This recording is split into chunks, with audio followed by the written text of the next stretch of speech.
Muy buenos días, iglesia. ¿Cómo están esta mañana, hermanos? Estamos bendecidos, ¿verdad? Dios es muy bueno y Dios nos concede una oportunidad más para estar reunidos. Y como siempre, pues, queremos expresar nuestra alegría por la presencia de cada uno de ustedes en este lugar. Voy a pedir al equipo que me puedan encender la televisión por aquí para poder ver la pantalla. Como usted recordará, la semana pasada comenzamos una serie de estudios basadas en Juan capítulo 1, versículo 14. Y empezamos a hablar acerca de esta verdad que nos revela el Evangelio de Juan, que está en el centro y en el corazón de nuestra fe. El hecho de que Dios se hizo hombre, que Él habitó entre nosotros, que nació de una mujer y que nunca había estado tan cerca de los seres humanos, de nosotros su creación, como el día que tomó un cuerpo como el de nosotros.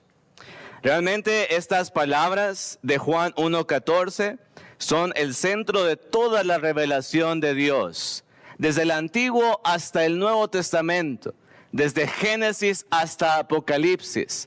Nada tendría sentido si Cristo no hubiera venido. Nosotros encontramos de Jesús en todas partes a lo largo de la Escritura, y eso nos dice que la venida del Señor realmente no fue una coincidencia.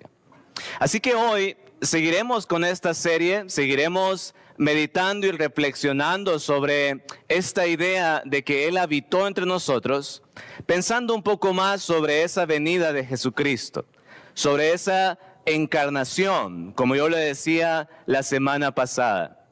La venida del Señor no fue casualidad, no fue que un día para otro el Padre Celestial decidió enviar a su Hijo, sino que hay alguna serie de acontecimientos o de cosas antes de Juan 1:14, antes de esa gloriosa verdad de que Él habitara entre nosotros.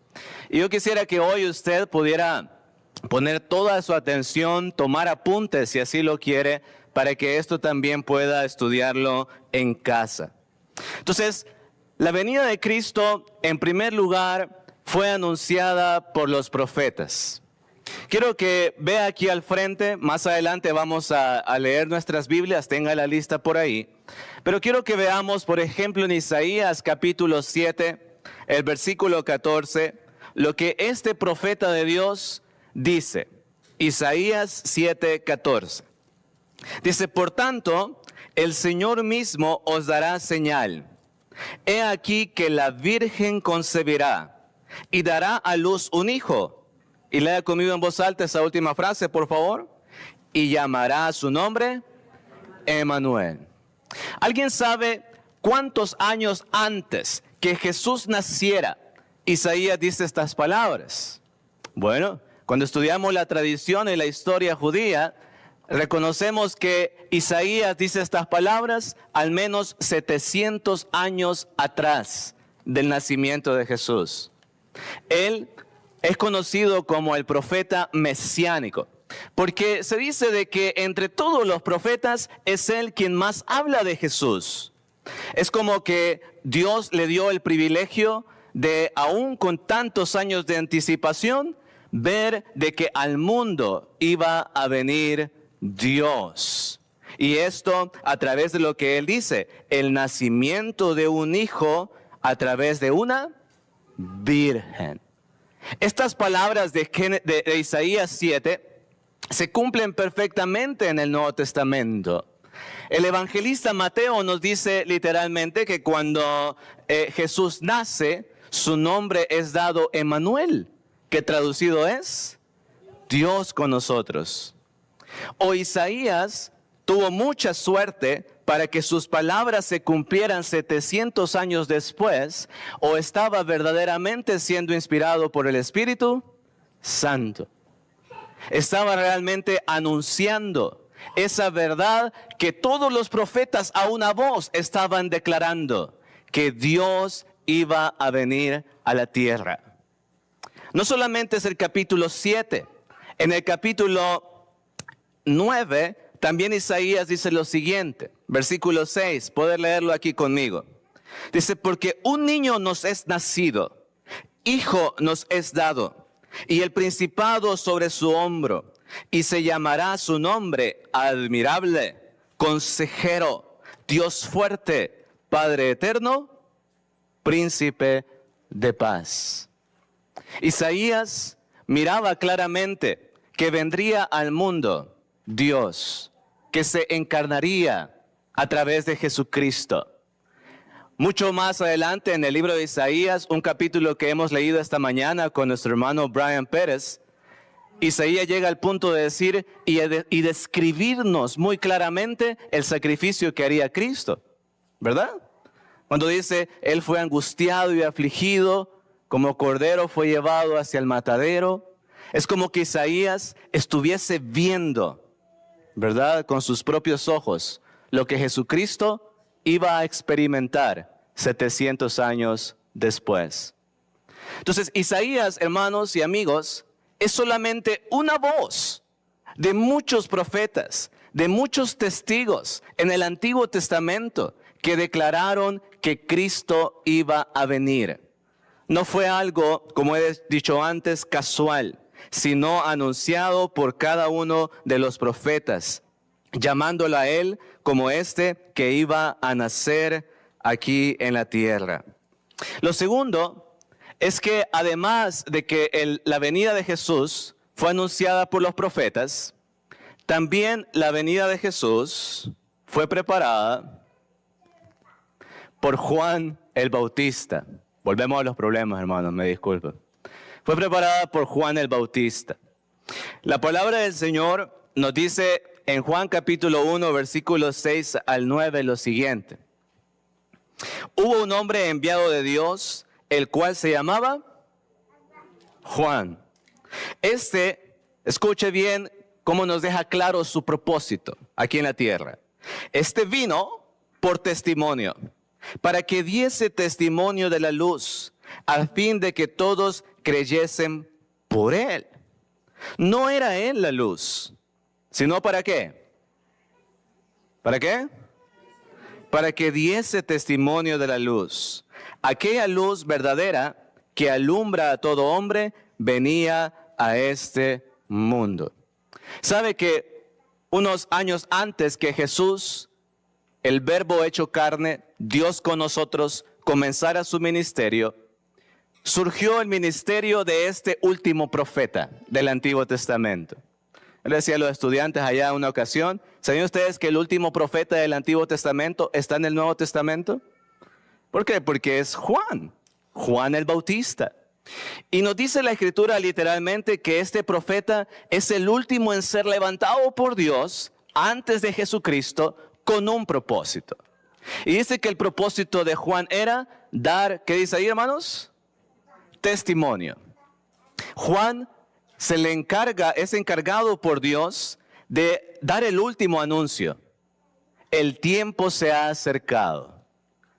Arrepiéntanse, porque él estaba anunciando la llegada de Dios a la tierra a través del Mesías. El ministerio de Juan el Bautista es también anunciado por Dios desde el Antiguo Testamento. Isaías mismo dice, se levantará una voz en el desierto que les va a anunciar que viene Cristo. Y Cristo mismo confirma estas palabras cuando Él declara que Juan era esa voz que venía a preparar camino para Él. Entonces, Juan, hermanos y amigos, también fue recibido como ese testigo que vino a anunciar que venía Cristo. Que la venida del Señor no era una casualidad, que había sido anunciada por los profetas desde el libro de Génesis incluso, hasta Juan unos años o meses antes del inicio del ministerio de Jesús. Número 3, la venida del Señor, aparte de ser anunciada por los profetas, preparada por Juan el Bautista, también es señalada en el tiempo de Dios. ¿Alguna vez usted se ha preguntado, y si no, pues hoy se la voy a hacer esta interrogante, ¿por qué Cristo vino cuando vino? Si Él era la solución para el pecado, si en Él tenemos la perfecta redención, como vamos a ver más adelante, ¿por qué no vino antes? ¿Por qué el Señor tomó tanto tiempo para venir a la tierra? ¿Por qué no vino recién Adán y Eva pecaron? Si Él era la solución del pecado, ¿por qué no unos días después del pecado de Adán y Eva? ¿Por qué no vino tan pronto? ¿Por qué vino cuando vino? Y hay muchas respuestas a esas preguntas que podríamos dar. Sin embargo, la Escritura nos revela una que yo creo que es suficiente. Y la encontramos en Gálatas capítulo 4, versículo 4. Y quiero que ponga plena atención en lo que dice la palabra de Dios. ¿Por qué Jesús vino cuando vino? Dice la Escritura, Gálatas 4:4. Pero cuando vino, ¿el qué dice ahí? El cumplimiento del tiempo, Dios envió ¿a quién? A su Hijo, nacido ¿de qué? Y nacido bajo la ley. ¿Sabe qué nos revela? Quien escribe estas palabras es el apóstol Pablo. ¿Qué nos revela sobre la venida de Jesús? Es que había un tiempo que debía ser cumplido. Y ese tiempo no le pertenecía a humano o a hombre alguno. Ese tiempo le pertenecía ¿a quién? A Dios. Literalmente dice, cuando se cumplió el tiempo, y uno preguntaría, ¿cuál tiempo? Bueno, la siguiente parte nos dice, Dios envió a su Hijo, el tiempo de Dios. Si algo a nosotros nos puede responder la interrogante que le hacía hace unos segundos, es que Jesús vino en el tiempo perfecto. Jesús vino cuando tenía que venir, porque era y fue el designio ¿de quién? De Dios. Algunos hablan de cómo el idioma era casi mundial y eso hacía mejor la venida del Señor en ese tiempo. Otros hablan de la libertad de religión que había en el tiempo de Roma y eso permitió la expansión de la iglesia. Otros hablan de otras razones, ¿no? Para que Cristo viniera cuando vino. Pero Gálatas 4:4 yo creo que nos dice la razón suprema y es que Cristo vino cuando Dios quiso que viniera. Cuando el Padre estipuló el tiempo que su Hijo, dice aquí la Escritura, naciera de una mujer. Entonces la venida del Señor también es señalada por el tiempo de Dios. Y lo último, la venida de Jesús fue esperada ansiosamente por los judíos. ¿Sabe que por siglos los judíos habían escuchado de que el Mesías iba a venir? Que aquel que los iba a salvar iba a venir a la tierra. Incluso cuando ellos conocieron a Jesús, los que no creyeron, los siguieron esperando. Y 2000 años después, hasta el día de hoy, muchos judíos, ¿qué siguen haciendo? Esperando al Mesías. Sin embargo, esa expectativa que tenían los judíos de la venida del Señor era apropiada, porque ellos vivían en un tiempo de mucha opresión. Se dice que bajo el tiempo de los romanos, cuando ellos vivían en el imperio romano, los judíos estaban angustiados y estaban ya ansiosos porque viniera el Mesías. Estaban siendo extorsionados por los romanos, cobrándoles gran cantidad de impuestos. Estaban siendo también humillados y perseguidos. Y oraban ellos por la llegada del Mesías. En el tiempo que el Señor comienza y que empieza a anunciar que Él era el Mesías, muchos lograron entender que lo que tanto habían esperado, al final estaba entre ellos. Ese fue uno de los anuncios que le dio uno de los discípulos a otro para convertirse ambos en apóstoles del Señor. Le dice, hemos encontrado al que estábamos esperando. Hemos encontrado al Mesías.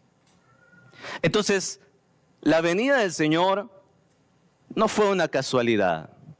Que Él viniera, como hemos comenzado a reflexionar esta mañana, tuvo una preparación en el corazón y en la mente de Dios. Y es de esa manera como llegamos nosotros a Juan 1:14. Para que Juan 1:14 nos diga que el Verbo fue hecho carne, tuvo que pasar todo lo que hemos dicho hasta el momento. Tuvo que ser anunciada su venida, ¿por quién? Por los profetas. Tuvo que ser anunciada y preparada por Juan el Bautista. Tuvo que ser señalada en el tiempo perfecto de Dios. Y fue dada en ese momento que el mundo realmente necesitaba recibir a Cristo. Entonces, ¿no le parece que es maravilloso reconocer que la venida del Señor estuvo en el plan de Dios desde siempre? Entender que Él habitara entre nosotros, que tomara un cuerpo y que viniera a esta tierra para estar cerca de su creación, salvar a su creación, realmente estaba en el plan de Dios. Ahora, ante la venida de Jesús, ante la verdad que encontramos en Juan 1:14, hay una pregunta con la que vamos a ir reflexionando y que va a ser el corazón de la lección de esta mañana.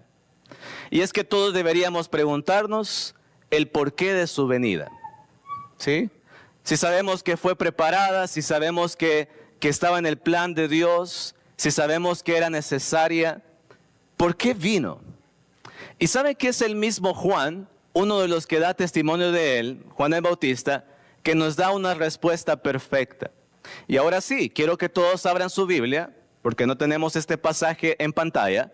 Abra su Biblia o encienda su Biblia en Juan capítulo 1, versículo 29. ¿Por qué vino Jesús? ¿Por qué su venida es tan relevante para todos los seres humanos? Nadie, por excepción en esta mañana de los que estamos aquí, podríamos decir que no es para nosotros el hecho de que Cristo viniera. Miren lo que dice Juan capítulo 1, versículo 29. ¿Lo tenemos todos? Dice la palabra de Dios, leamos juntos. El siguiente día vio Juan a Jesús, que venía a él. Este es Juan el Bautista, uno de los que había anunciado su venida. Y dijo, mire la declaración que él hace. He aquí, ¿quién? El Cordero de Dios, que quita el pecado del mundo. Me encanta pensar que en estas palabras Juan el Bautista entiende perfectamente el porqué de la venida de Jesucristo. Por qué era necesario que Él viniera. Nos dice en palabras resumidas, en un texto tan corto, la esencia del Evangelio. Y quiero resumirlo en 3 partes.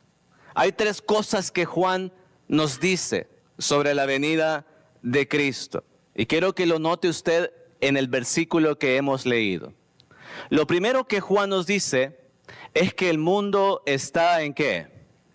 En pecado. Las palabras de Juan nos implican que el mundo está en una condición. Y esa condición es una condición de pecado. En el tiempo de Juan, hace muchos años, la inmoralidad, la maldad y todos los tipos de males que el hombre hacía se habían multiplicado. Como diríamos allá en El Salvador, había un completo relajo, había un caos. La sociedad en la que vivían estas personas, en la que comenzó la iglesia, era de mucha perdición. Los romanos como cultura, los griegos también como cultura, eran profundamente idólatras, inmorales y pecadores. Y Juan vio a su alrededor y se da cuenta de esta realidad.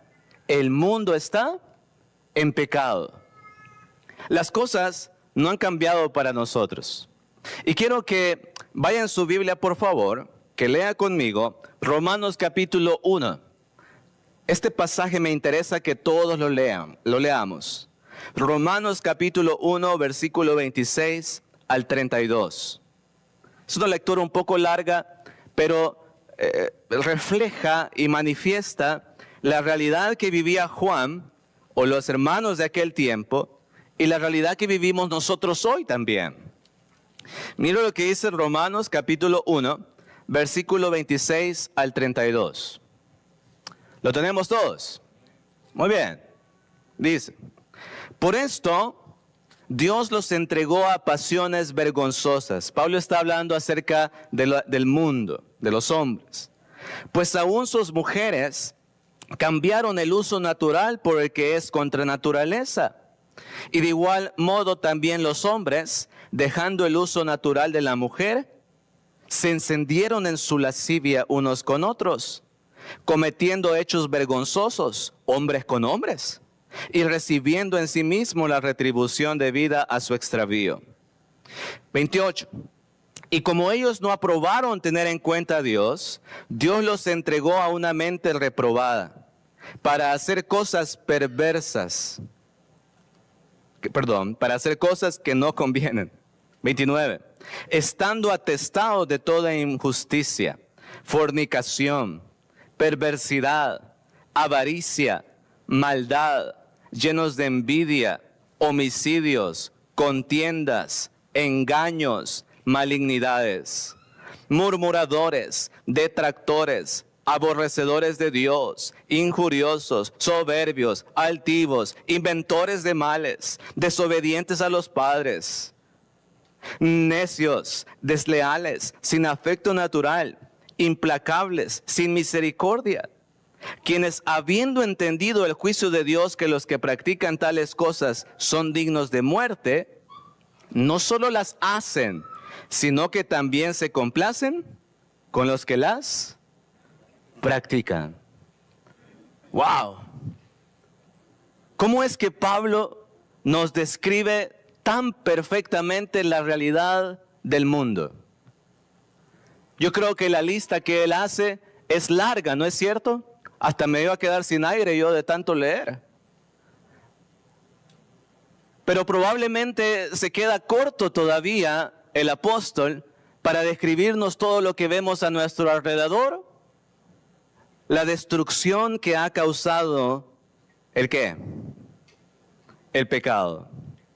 Hermanos, lo que Juan mira, lo que Pablo describe, es lo que ha pasado desde el huerto del Edén hasta el día de hoy. Es lo que los hombres, generación tras generación, han permitido que el pecado haga en sus vidas.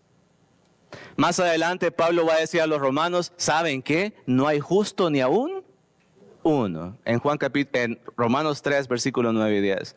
No hay justo ni aún uno. Todos han pecado, todos están destituidos de la gloria de Dios. Porque es verdad. Porque esta realidad que describe Pablo la vemos nosotros a nuestro alrededor. Y también no me asusta decir que la hemos visto en nuestra propia vida. Porque el pecado, si estamos hoy aquí, es porque el pecado ha hecho estragos en nosotros. Es porque el pecado también nos alcanzó a nosotros. Es porque usted y yo también hemos sido culpables de pecado. Porque somos parte de este mundo plena y completamente caído. Entonces, ¿quién aquí no es culpable de esa verdad que mira Juan? Que el mundo está en pecado. ¿Quién no puede verse a sí mismo en un espejo y decir, sí, soy pecador? Hay maldad en mí. Hay inclinaciones carnales, inmorales. Hay basura en mí, generada por el pecado. Porque es la verdad. ¿Quién puede aquí darse golpes de pecho que el pecado nunca ha hecho estrago en su vida? Y es lo que Juan declara. El mundo está en pecado. Lo siguiente que vemos en las palabras de Juan es esta declaración que es muy común decir. Pero cuando mira a Jesucristo, él dice, he aquí, ¿quién? El Cordero de Dios. He aquí el Cordero de Dios. ¿Sabe? Cuando nosotros decimos esas palabras, estoy seguro no las entendemos tan bien como la gente que las escuchó en ese momento. En su mayoría, era muy probable que las personas que seguían a Juan y que escuchaban a Juan tuvieran un trasfondo israelita o judío. Y para ellos, la palabra cordero no era extraña. No era un simple animal como podría sonar para nosotros. Sabe que ellos venían por siglos, siglos tras siglos, bajo un sistema de holocaustos y de propiciación por sus pecados. Si usted alguna vez ha leído el Antiguo Testamento, sabrá de lo que le estoy hablando. Dice que ellos presentaban un cordero, un animal sin defecto, para que éste fuera propiciación por sus pecados. Y cuando leemos el Antiguo Testamento vemos eso. Ellos presentaban este animal sin defecto para que a través de él y de su sangre tuvieran la redención. Necesitaban ser redimidos. La palabra redención significa literalmente la liberación de una pena o castigo mediante el pago de un precio. Entonces dice que los israelitas cada año escogían de lo mejor de su ganado, de sus posesiones, y lo llevaban a los pies de los sacerdotes para que ellos ofrecieran esto como propiciación, como un pago por sus pecados. Y se dice que esa sangre era rociada sobre no solamente el templo allá en Jerusalén, sino que también representaba que estaban siendo liberados de una pena y un castigo que merecían por causa del pecado. Entonces, con ese contexto, ellos entendieron mejor que nosotros lo que Juan estaba diciendo. Aquí, entre nosotros, hoy está no solo un profeta, no solo un predicador o un rabí. Aquí está, ¿quién? El Cordero de Dios. ¿Por qué Cordero?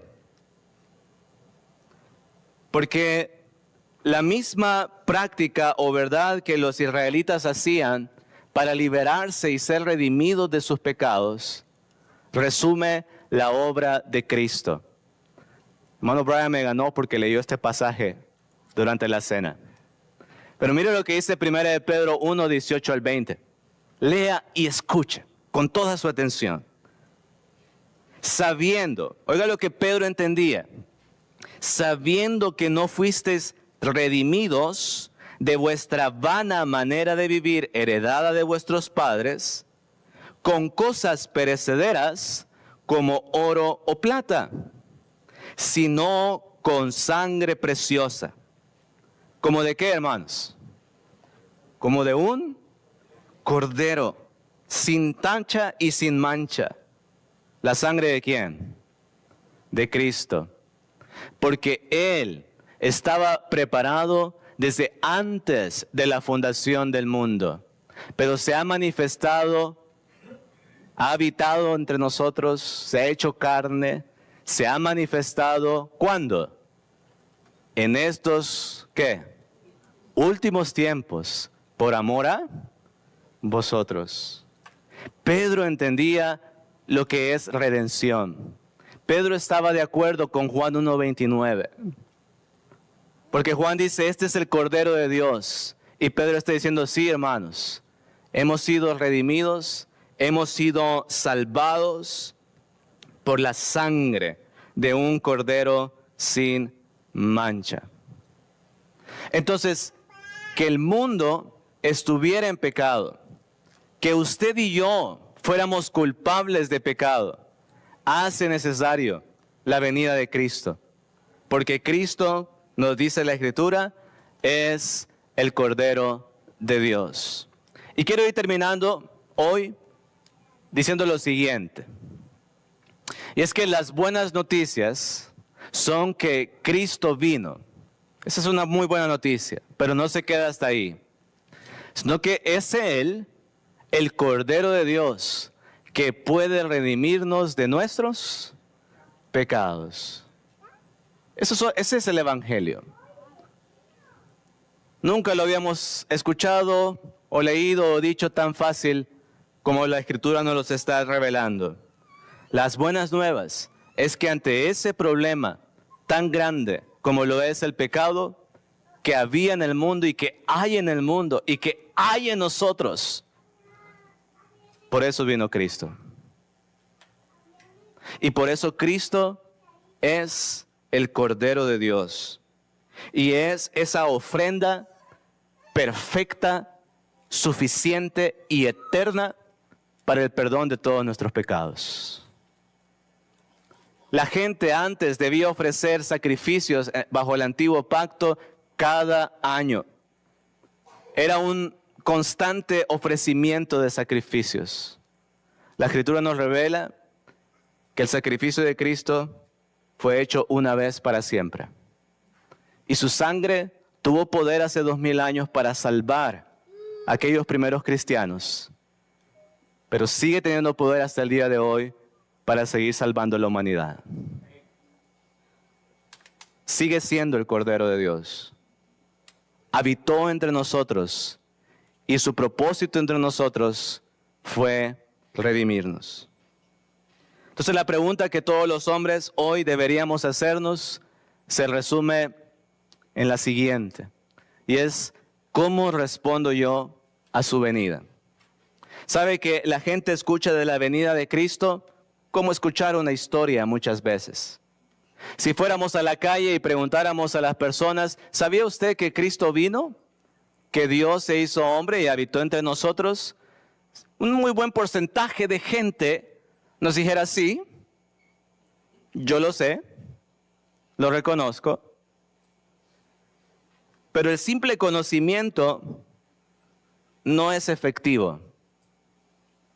Si fuésemos salvos por conocer que Cristo vino, fuese salvo un buen porcentaje del mundo. Pero lo que hace la diferencia entre nosotros, entre todos los que estamos aquí, entre todo el mundo que habita sobre esta tierra, lo que hace la diferencia es cómo respondemos a su venida. Y la manera o la respuesta que usted y yo damos a esa venida de Jesucristo marca lo que ella hace para nosotros. ¿Le parece si leemos dos últimos pasajes? Vamos en su Biblia a Marcos capítulo 16. Perdón, a Hechos capítulo 2. Lo siento, hermanos. Hechos capítulo 2. Y vamos a leer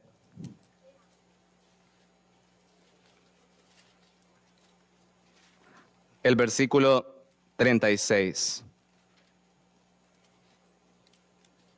¿Cómo respondo a su venida? Hechos 2, 36. ¿Estamos ahí? Esa es la palabra del Señor. Sepa pues, ciertísimamente, toda la casa de Israel, que a este Jesús, a quien vosotros crucificasteis, Dios le ha hecho Señor y Cristo. Vamos a una pausa ahí. La gente a la que Pedro está diciendo estas palabras no era gente cualquiera. Literalmente, él se dirige a ellos y dice que habían sido culpables de la muerte ¿de quién? De Jesús. Y él les dice: miren, a quien ustedes mataron, bueno, ya Dios lo ha hecho Señor, Curios, autoridad, y Cristo, Cristos, Mesías, el ungido, el Salvador. Esta gente se dio cuenta que estaba en graves problemas y que la venida del Señor, al haber hecho lo que hicieron con Él, al haberlo crucificado, les había dejado en graves problemas. Entonces mire lo que sucede, versículo 37. Al oír esto, su corazón se rompió, dice el griego. O la Reina Valera dice: se compungieron de corazón. Y dijeron a Pedro y a los otros apóstoles: varones hermanos, ¿qué haremos? ¿Qué encierra la pregunta ¿qué haremos? Yo creo que no es una simple interrogante. Yo creo que ellos estaban realmente queriendo saber qué hacer para arreglar su situación con Dios. Somos culpables de la muerte de Cristo. Ante su venida, lo que hicimos fue crucificarlo. ¿Qué podemos hacer? ¿Qué podemos hacer? Y Pedro les da una respuesta tan poderosa que seguimos predicando hasta el día de hoy. No queremos cambiar esas palabras. Dice el versículo 38. Pedro les dijo, levante su mano y acepte a Jesucristo. ¿Eso dice? Oh, perdón. Usted sabe que a veces mi versión cambia, ¿verdad? Dice el 38. Pedro les dijo, hagan esta oración de fe conmigo y reciban al Señor como su Salvador personal. Oh, perdón, es otra versión, ¿verdad? ¿Qué les parece si leemos lo que dice la Biblia?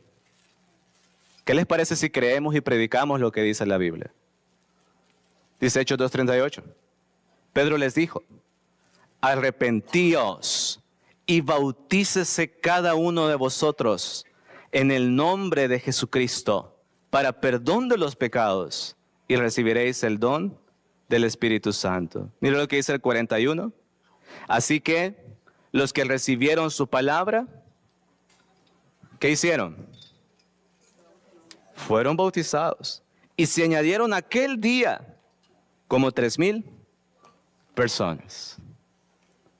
Esta gente se dio cuenta que la mejor manera de responder a la venida del Señor no lo entendieron cuando quizás lo vieron entre ellos, porque lo que hicieron fue terminar matándolo. Pero cuando Pedro les revela su condición y el pecado que había en ellos, entienden que para ser salvos, para responder a la venida del Señor como debe ser, debían obedecer el Evangelio. Debían arrepentirse y ser bautizados para el perdón de sus pecados. Solo y únicamente cuando los seres humanos obedecemos al Señor en su Evangelio, su venida tiene valor. Mientras tanto, solo es una historia más.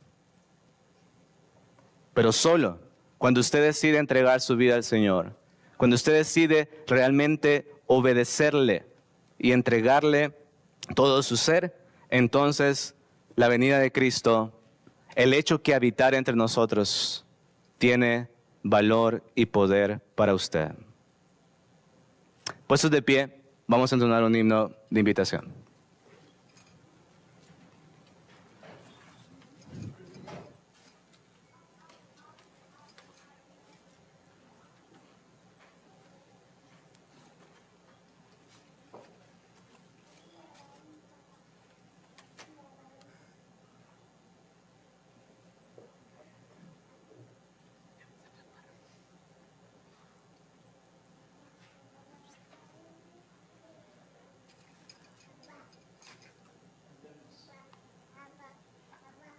Cuando estés cansado y abatido, dilo a Cristo, dilo a Cristo. Si te sientes débil, confundido, dilo a Cristo el Señor. Dilo a Cristo, dilo a Cristo, Él es tu amigo más fiel. No hay otro amigo como Cristo, dilo tan solo a Él. Cuando estés de tentación cercado, mira a Cristo, mira a Cristo. Cuando luchando estés de pecado, mira a Cristo el Señor. Mira a Cristo, Él es tu amigo.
En el mundo estaba, y el mundo por él fue hecho, pero el mundo no le conoció.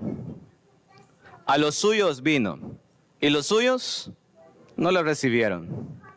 Mas a todos, no a algunos, a todos, los que le recibieron, a los que creen en su nombre, les dio potestad de ser hechos hijos de Dios, los cuales no son engendrados de sangre, ni de voluntad de carne, ni de voluntad de varón, sino de Dios.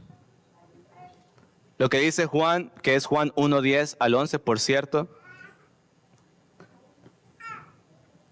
es precioso. ¿Hay gente que no quiere recibir a Cristo?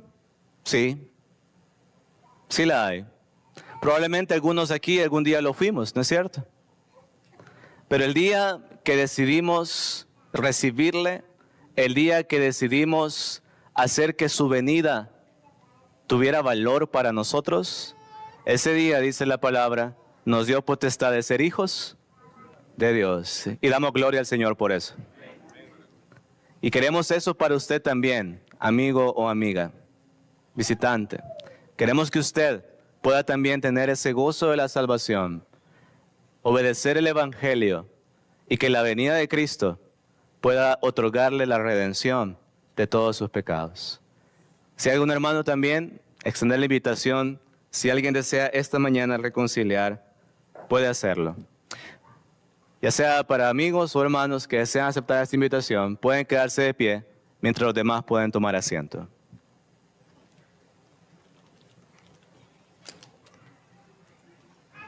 Amén. Gloria a Dios.